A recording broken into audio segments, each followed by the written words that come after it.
So here I am in the Chinese garden. This is a rehearsal for it's a travel artistic blog, okay? So nothing really exciting happening other than the fact that I'm here drawing with Conte crayons. They're kind of crude. I'm looking in a direction I've never seen before, mainly because I'm here when it's sunny. Cloudy days, you can see, you don't have to squint. You're looking at different things that you would normally notice. It's one of the things. So here's what I've done so far. This is the world that I'm looking at, okay? It's not exactly, it's like we're in China, but we didn't get here, you know what I mean? You didn't deal with all that stuff to bring you to China. So you're not getting the residue of all that stuff. But we are getting a picturesque and actually pretty, charming spot to sit here and do this. So yeah, this blog is boring. There's nothing, I'm not in, Aleppo, right? Trying to do a Conte crayon of the remnants of a burnout hulk of a building, and that would be interesting. That's a young man's job, okay? So, but I'm interested. I'm interested in narrative. I'm interested in how we capture the moments of our passing, the time that we're living. How do we record that? How do we experience that? That's everybody's dilemma. This is one way.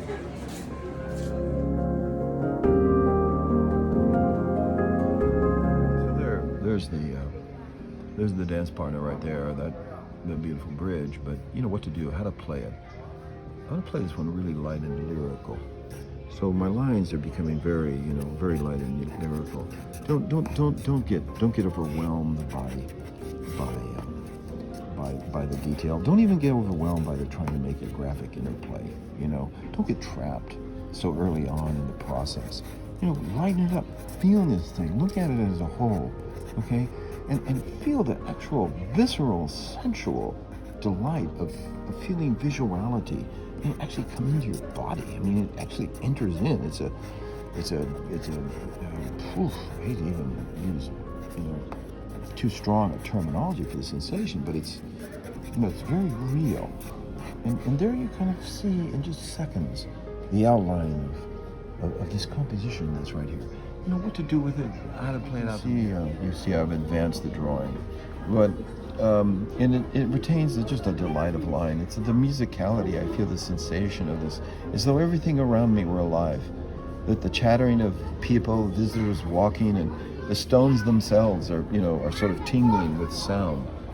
It feels that way in this drawing. But now I'm going to take it to another dimension. I'm going to bring in that dark, ominous journey towards form.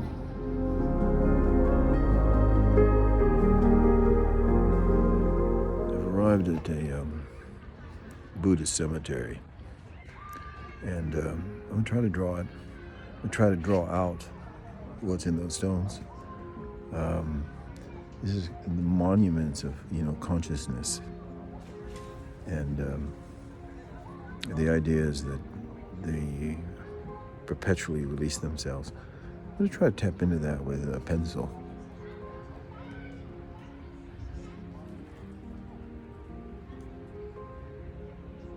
I've managed to find the Buddhist tombstones in the field. I decided finally that even though they're dark and they're rocks and they're stone, and in some sense they're darker than the world around them, I'm going to do that in the inverse, and I'm going to bring them out in light. But to do that now, I'm going to give it its tone. Now we're diminishing the light, bringing it down. And we'll come back, and then we'll bring these stones to life, if that's not asking too much. What happened in the Buddhist cemetery, I'm not really sure, other than I had no idea what I was trying to do, what I was trying to draw. And it's no joke to think that you can find something buried inside stones of the dead.